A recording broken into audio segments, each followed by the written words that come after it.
J'ai envie de dire, c'est pas le premier service de psychiatrie qui ferme en France. Ce sera pas le dernier, j'en ai bien peur.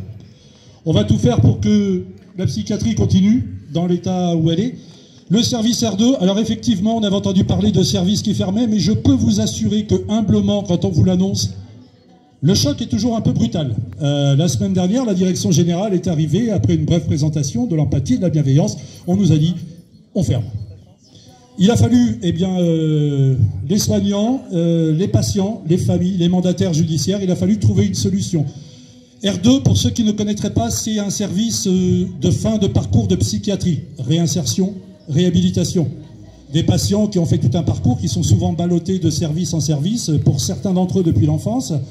On essaye de leur trouver une solution, soit pour réintégrer le milieu ordinaire, soit pour réintégrer des structures médico-sociales, soit pour réintégrer des services d'aide, des services sociaux, soit pour réintégrer leur maison. Enfin, bref, on essaye de travailler avec les familles, on essaye de travailler avec les médecins, on essaye de travailler aussi avec les représentants. Donc nous, voilà, ce service ferme. Malheureusement, je crois qu'il y en aura d'autres. On a entendu parler de l'EPH.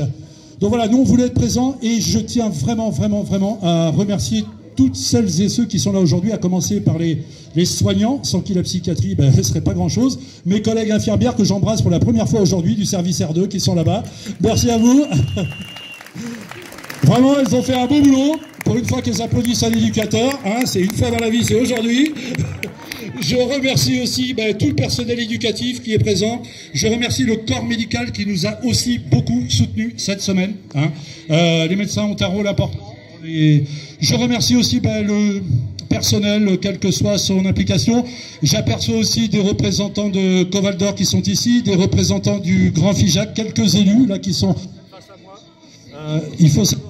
Il faut savoir que la psychiatrie s'inscrit dans un territoire et c'est pas un vain mot. On essaye nous de mener des actions. On essaye de mener des actions. Ah, on a un patient qui a été DJ, vous voyez. Non, restez là. Non, ne bougez pas, Didier.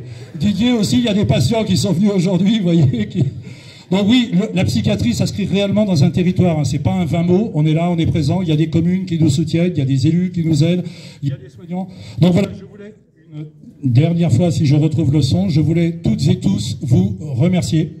Et je demande une salve d'applaudissements. Sans oublier, je me ferai tirer les oreilles aussi, les assistants sociales. Je vais pas y arriver. Si, je vais réussir à finir.